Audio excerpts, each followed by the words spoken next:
Bismillahirrahmanirrahim. This is Amna, and today we will discuss about Russia interest in South Asia. South Asia में क्या interest है Russia का, आज इंशाल्लाह ये पूरा लेक्चर अंडरस्टैंड करने के बाद इसमें कोई भी प्रॉब्लम आप लोगों को नहीं होगी। देखिए स्टूडेंट्स, आज का लेक्चर बहुत इंपॉर्टेंट है और एग्जामिनर किसी भी डायमेंशन से आप लोगों को क्वेश्चन दे सकता है।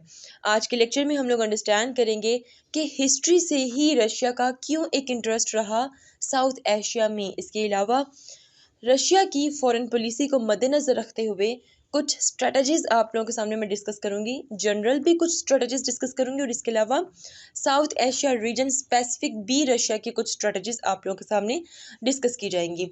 इसके अलावा आज के लेक्चर में हम लोग डिस्कस करेंगे कि साउथ एशिया की जो बहुत ही इंपॉर्टेंट स्टेट्स हैं जैसे कि पाकिस्तान, जैसे कि इंडिया, जैसे कि अफगानिस्तान, इनमें क्या क्या इंटरेस्ट है रशिया का। ठीक है, तो स्टार्ट करते हैं जी आज का लेक्चर।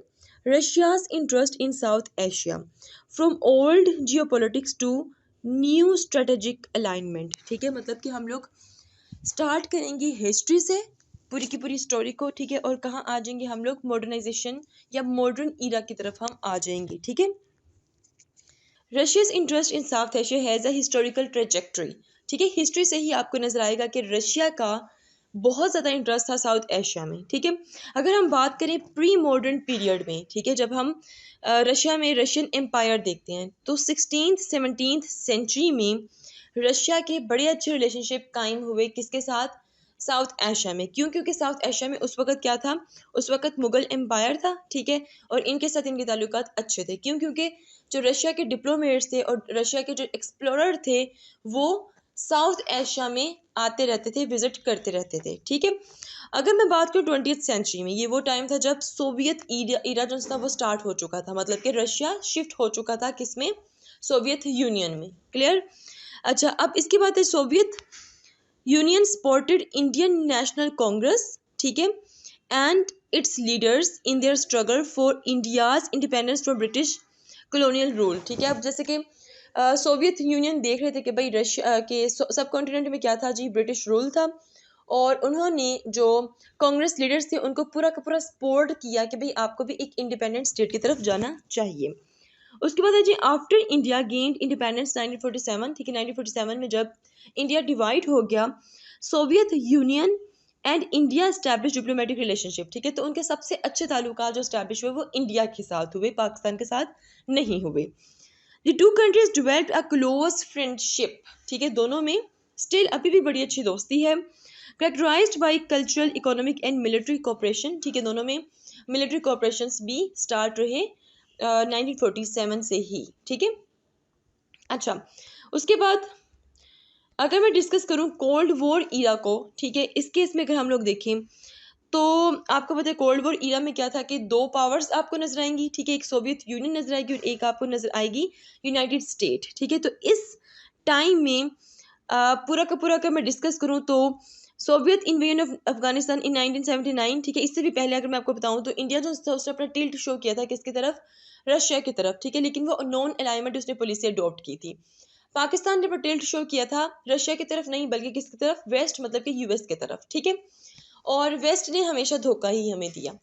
अच्छा, एक उसके बाद हम देखते हैं यहाँ पर, ठीक है, सोवियत इन्वेजन अफगानिस्तान 1979 में सोवियत इन्वेजन हुई है अफगानिस्तान में। ठीक है, और उस केस में आपको पता है कि मतलब अफगानिस्तान के बाद फिर पाकिस्तान की ही बारी थी, तो उस केस में फिर इन लोगों को यहाँ से भगा दिया था, मतलब कि रशिया को सबको यहाँ से भगा दिया था अफगान मुजाहिदीन ने। ठीक है, और इसके अलावा यूएस की पूरी मदद थी पाकिस्तान के भी और सबको। ठीक है, सोवियत यूनियन डिसोल्यूशन इन 1991। ठीक है, सोवियत यूनियन डिसॉल्व हो गई। ठीक है, कब, 1991 में डिसॉल्व होगी। ठीक है, उसके बाद जितनी भी स्टेट्स है वो अलग अलग हो गई और फिर जो रशिया था वो भी अलग हो गया। जिस तरह पहले आइडियोलॉजी को हर मुल्क में इम्पोज करने की कोशिश की जाती थी, उसके बाद मतलब कि रशिया ने ये कोशिश नहीं की। ठीक है, क्योंकि पूरी की पूरी दुनिया का जो एक ऑर्डर था वो चेंज हो चुका था। क्लियर?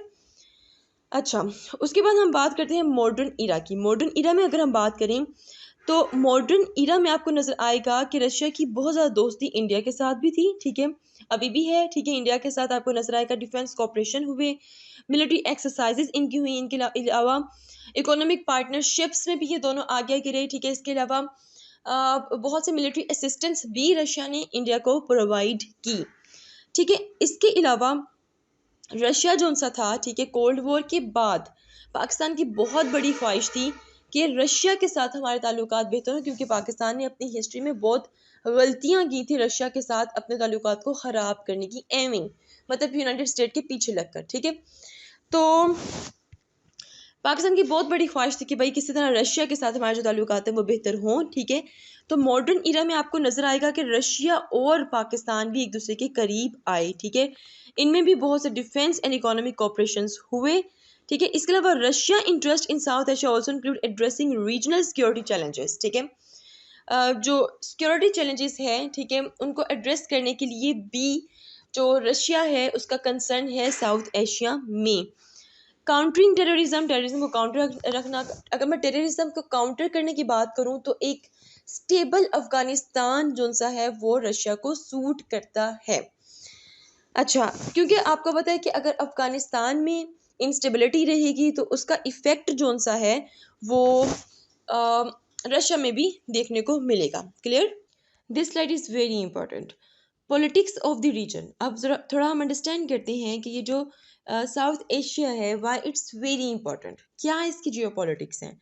इससे पहले हम लोग ने सिर्फ थोड़ी सी हिस्ट्री देखी है कि हिस्ट्री से रशिया के क्या क्या कंसर्न थे साउथ एशिया में। ठीक है, अच्छा, तो इसमें सबसे पहले मैं आप लोगों को बता दूं कि साउथ एशिया में 3 हार्टलैंड स्टेट्स हैं। ठीक है, हार्टलैंड से मतलब कि जो बहुत ज़्यादा इंपॉर्टेंट है।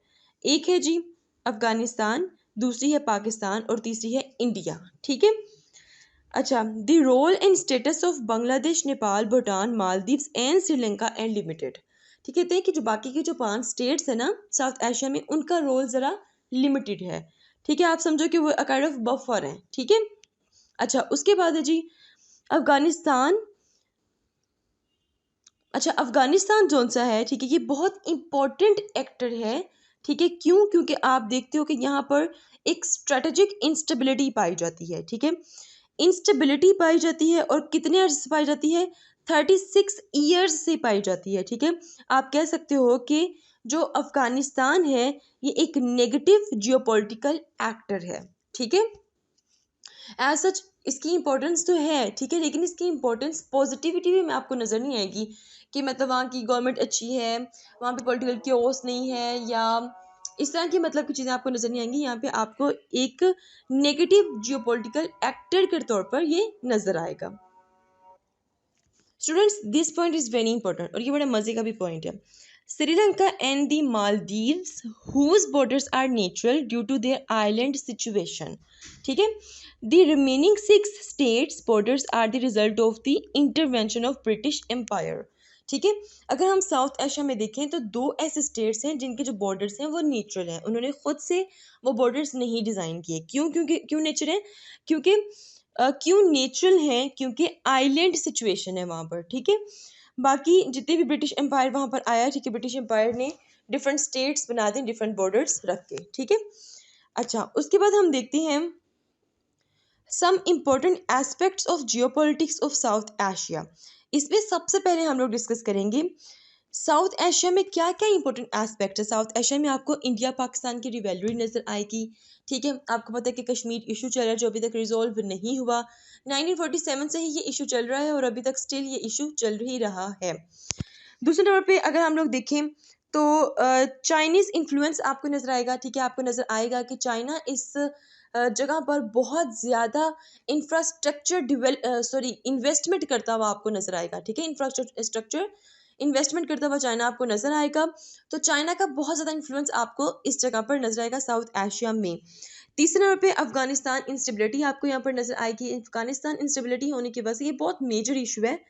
इससे पाकिस्तान इफेक्ट हो रहा है, इससे ईरान इफेक्ट होगा, इससे मज़ीद आके रशिया इफेक्ट होगा और बहुत से स्टेट्स अफगानिस्तान की इंस्टेबिलिटी की वजह से इफेक्ट हो रही हैं।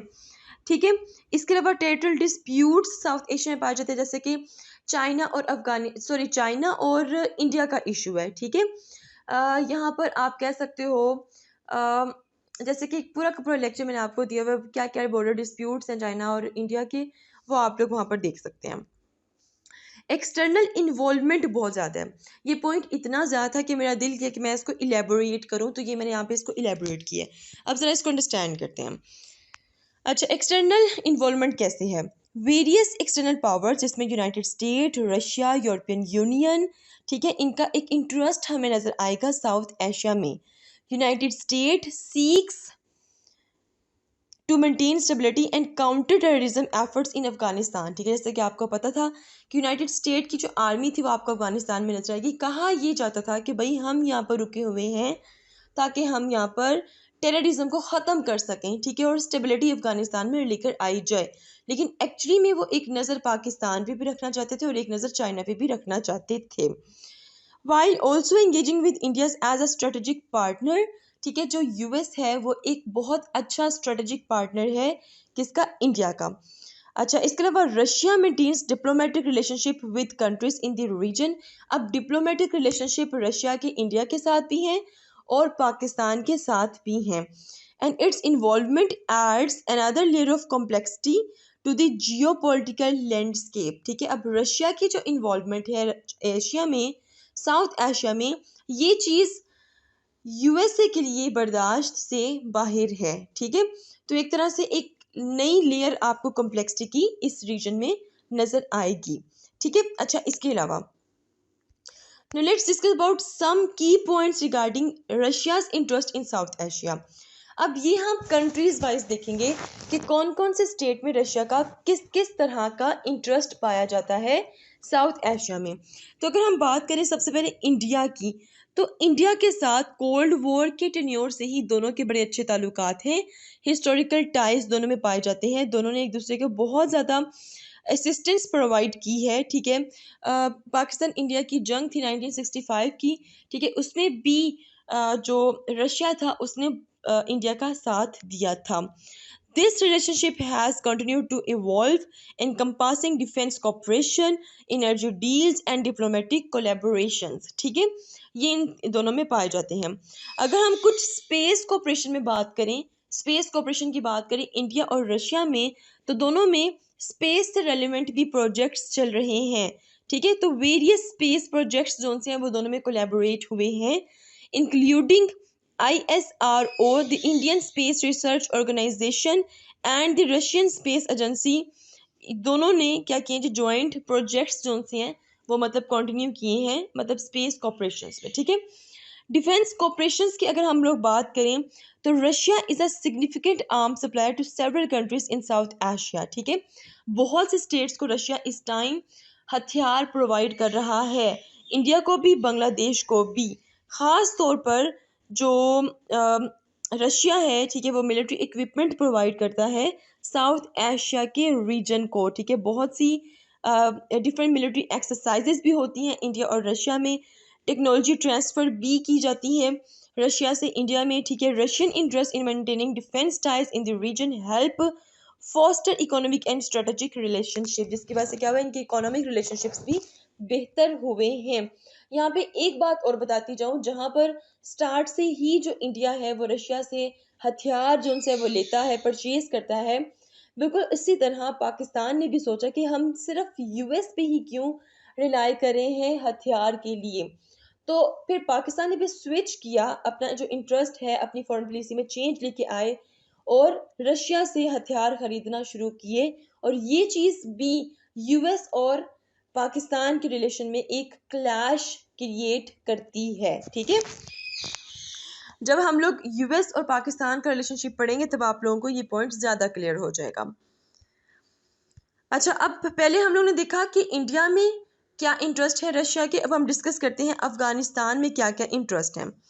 देखिए, स्टेबल जो अफगानिस्तान है वो रशिया को सूट करता है, ठीक है, क्योंकि आपको पता है कि अफगानिस्तान का बॉर्डर टच होता है रशिया के साथ, ठीक है। और अगर वहाँ पर अफगानिस्तान में इंस्टेबिलिटी रहेगी तो एक स्प्लिट ओवर जोन है वो हमें रशिया में भी देखने को मिलेगा। अब हम देखते हैं, यहाँ सब कुछ यही लिखा हुआ है, ठीक है। पाकिस्तान की हम लोग बात कर लेते हैं। एज सच अगर हम हिस्टोरिकल टाइज की बात करें तो हिस्ट्री में हमें रशिया और पाकिस्तान की जो रिलेशंस है वो इतनी अच्छी नज़र नहीं आएंगे, ठीक है। Russia has been developing closer with Pakistan, ठीक है, आहिस्ता आहिस्ता आहिस्ता जैसे मॉडर्न ईरा आया वैसे पाकिस्तान और रशिया दोनों को लगा कि हमें एक दूसरे के साथ ताल्लुकात बेहतर करने चाहिए, ठीक है, और दोनों ने फिर डिफेंस कोऑपरेशन की, जॉइंट मिलिट्री एक्सरसाइज की और इकोनॉमिक पार्टनरशिप्स भी किए, ठीक है। इससे क्या हुआ कि एक बैलेंस क्रिएट होता हुआ नजर आया साउथ एशिया में, ठीक है। और ये चीज़ बड़ी मज़े की यहाँ पे एक स्टोरी ये भी है कि ये चीज़ अब इंडिया से भी बर्दाश्त नहीं हो रही थी कि भाई जो पाकिस्तान है वो आप लोगों के रशिया के अगेंस्ट भी गया हिस्ट्री में, मतलब कि यूएस के साथ मिल के उसने मतलब कि रशिया के खिलाफ कुछ हरकतें की थी ऐसी, तो फिर भी रशिया जो उनसे उनके ताल्लुकात अच्छे हो रहे हैं पाकिस्तान के साथ। तो बहुत सी जगह पर इंडिया ने रशिया को रोका कि भाई आप उनके साथ मीटिंग में ना जाएं, आप उनके साथ यहाँ पर अलायंस ना बनाएं, एक्सेट्रा एक्सेट्रा। लेकिन रशिया ने कहा कि नहीं, हम ऐसा नहीं करेंगे, उनके साथ हमारे अपने ताल्लुकात हैं और आपके साथ हमारे अपने ताल्लुकात हैं। जब इंडिया ने रशिया के सामने ये रिक्वेस्ट रखी तो उसके बाद फिर रशिया ने भी कहा ठीक है, हम भी आपको कहते हैं कि आप यूएस के साथ अपने ताल्लुकात को लिमिटेड रखें, ठीक है, लेकिन उन्होंने कहा कि ये भी पॉसिबल नहीं है। सो दैट्स वाई दोनों अपनी अपनी जगह अपने अपने ताल्लुकात निभा रहे हैं। अब अगर मैं एनर्जी की बात करूं तो बहुत से एनर्जी प्रोजेक्ट्स जो हैं वो पाकिस्तान के साथ साइन हुए हैं रशिया के, ठीक है। पोटेंशियल पाइपलाइन प्रोजेक्ट्स जो हैं ये भी, ठीक है, बहुत से पाइपलाइन प्रोजेक्ट्स पे अभी भी स्टिल डिस्कशंस जो हैं वो चल रही हैं, ठीक है। अच्छा, अब आ जाएंगे हम यहाँ पे, ये भी पाकिस्तान से रेलिवेंट ही मैंने एक स्लाइड यहाँ पर और ऐड की है। अच्छा, यहाँ पे आज counter terrorism and regional stability, दोनों रशिया और पाकिस्तान जो से हैं, ठीक है, इनका जो मकसद है वो ये है कि टेररिज्म को कम्बैट किया जाए और इसके अलावा साउथ एशिया में स्टेबिलिटी कायम की जाए। और यही जो कंसर्न है वो रशिया का भी है, ठीक है, क्योंकि रशिया को भी साउथ एशिया जो है वो स्टेबल चाहिए, ठीक है, टेररिज्म से पाक चाहिए। अच्छा, उसके बाद हम इस पर भी इन्होंने बहुत से डिस्कशंस की हैं, बहुत से कॉपरेशंस की हैं ताकि आप इस मकसद को पूरा किया जा सके।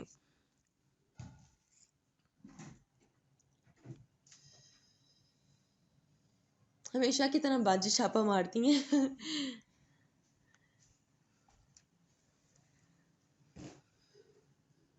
अच्छा, अब अगर हम लोग बात करें जियो पोलिटिकल कनेक्टिविटी की, दिस वन, ठीक है, Pakistan location on a gateway the Arabian sea and the Indian ocean. अब पाकिस्तान की जो लोकेशन है ना, ग्वादर पोर्ट की यहाँ पे मैं बात करूँगी, ठीक है, पाकिस्तान जोन से है, ठीक है, ग्वादर पोर्ट से इंडियन ओशन को टच करता है, ठीक है, तो इसलिए वहाँ से एक जो वार्म वाटर स्ट्रेटजी है रशिया की, ठीक है, वो उसको मिल सकती है, उसकी एक्सेस वहाँ पर पूरी हो सकती है।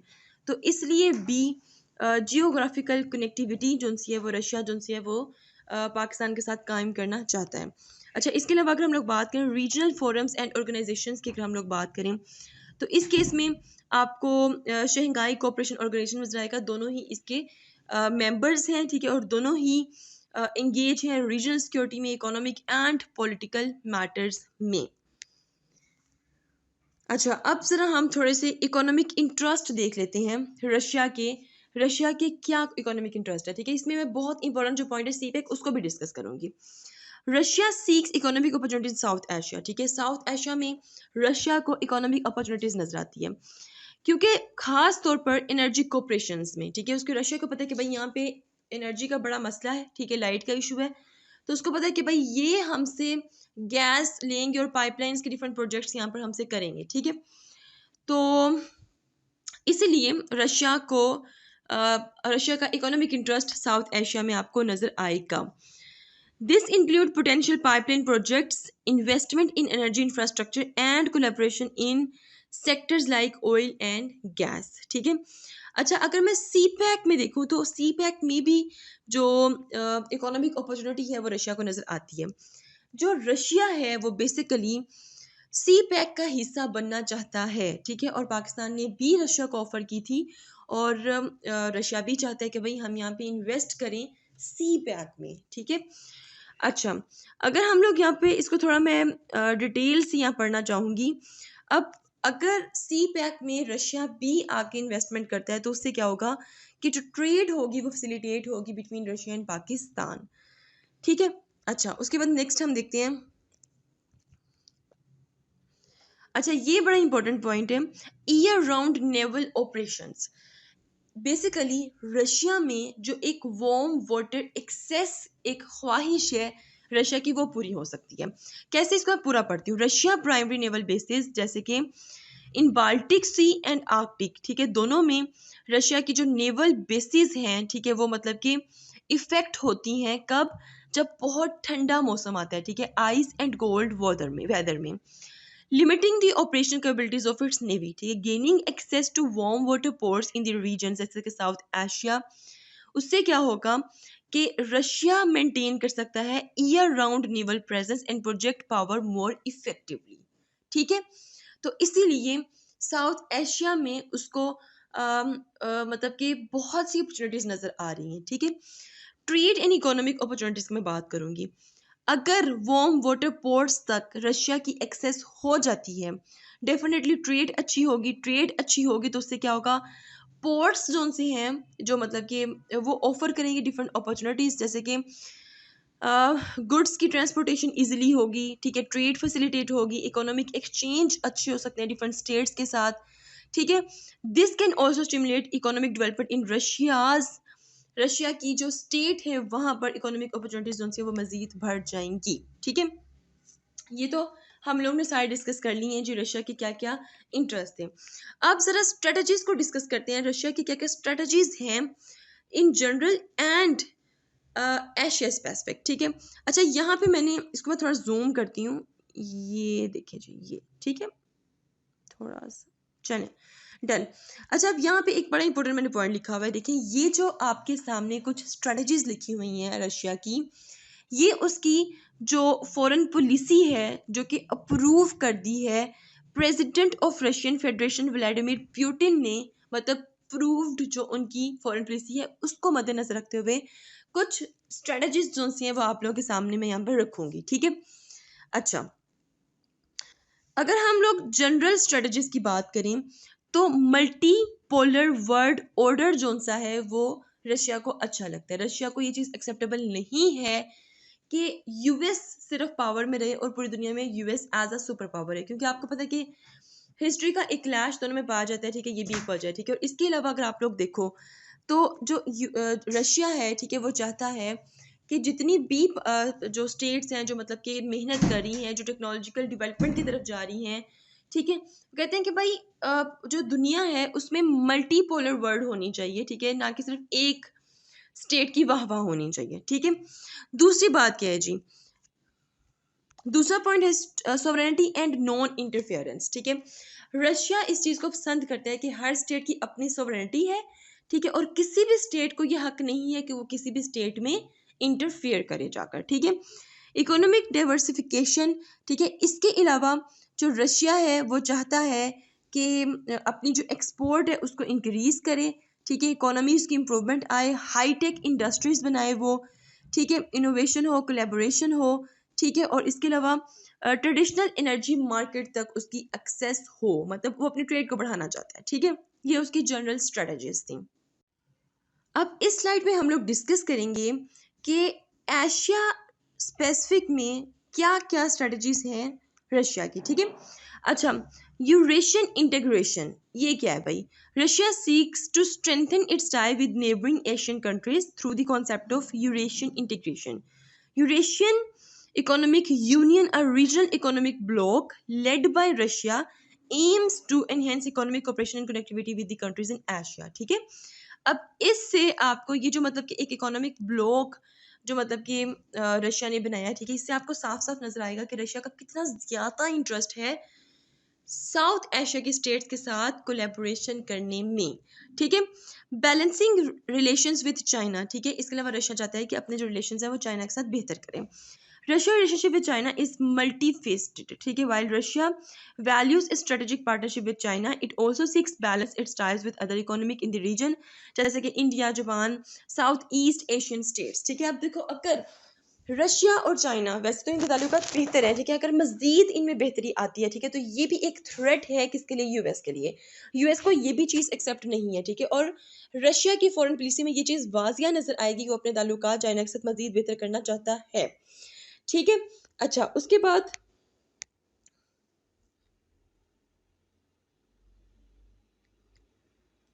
regional stability and security. Russia is concerned about regional stability and security issues in Asia, including conflicts in Afghanistan, tensions on the Korean Peninsula, and territorial disputes. ठीक है। जितने भी टेरिटोरियल डिस्प्यूट्स पाए जाते हैं साउथ एशिया में, इसके अलावा जो इंस्टेबिलिटी पाई जाती है, रशिया चाहता है कि भाई वो सब कुछ ठीक हो जाए। ठीक है, क्योंकि साउथ एशिया स्टेबल ही सबको सूट करता है। अच्छा, infrastructure development. Russia is interested in participating in infrastructure project in Asia. Sorry, इसमें जैसे कि मैंने आप लोगों को एग्जांपल दी थी सी पैक की। ठीक है, रशिया जो है वो सी पैक का भी एक हिस्सा बनना चाहता है। ठीक है, इसके अलावा एनर्जी पाइपलाइन या नेटवर्क्स वगैरह उसको भी कंटिन्यू करना चाहता है। Arctic interest. While not directly in Asia, Russia Arctic interest impact it's Asian strategies. The melting Arctic ice opens up new shipping routes and resource exploration opportunities, which can help implications for trade and energy. Students, इस पर भी मैंने एक video बनाई हुई है कि Arctic ocean जो है वो मेल्ट होना शुरू हो गया क्योंकि टेम्परेचर इंक्रीज हो रहा है। ठीक है, तो उससे क्या होगा कि बहुत से ट्रेड अपॉर्चुनिटीज जो सी हैं वो मतलब कि स्टेट्स के लिए ओपन हो जाएंगी। ठीक है, तो इसलिए भी आर्कटिक इंटरेस्ट मतलब कि डायरेक्टली तो इसमें इस चीज़ को हम लोग नहीं साउथ एशिया के साथ जोड़ सकते। ठीक है, लेकिन जब मेल्ट होगा, ठीक है, तो रास्ते बनेंगे तो एशिया के साथ, साउथ एशिया के साथ जो ट्रेड है वो मज़ीद बेहतर होगी। ठीक है, चलें नेक्स्ट चलते हैं जी।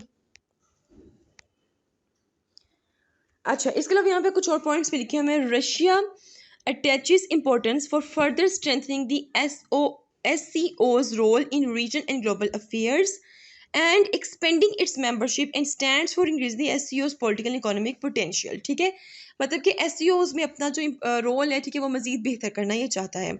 इसी तरह जो आसियन एक ऑर्गेनाइजेशन है, ठीक है, उसमें भी Russia seeks to reinforce a comprehensive long-term dialogue partnership with the ASEAN and achieve a strategic partnership, इसकी पार्टनरशिप को भी अचीव करना चाहता है। ठीक है, इसके अलावा Russian federation increases cooperation with BRICS partners. ठीक है, ब्रिक्स पार्टनर्स ठीक है, Brazil, Russia, India, China, South Africa, इनके साथ भी अपने ताल्लुकात बेहतर करना चाहता है। ठीक है, अच्छा, उसके अलावा है जी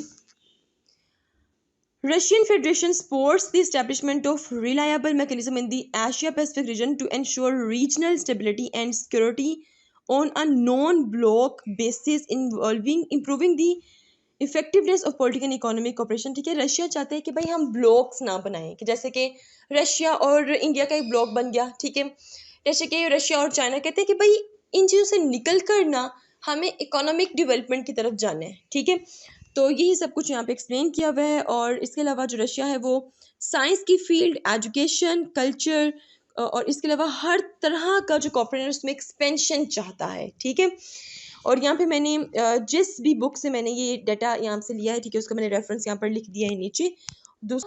this is all about Russia's interest in South Asia. If you have any question, do right your questions in comment section below and hit the like and subscribe button if you haven't yet.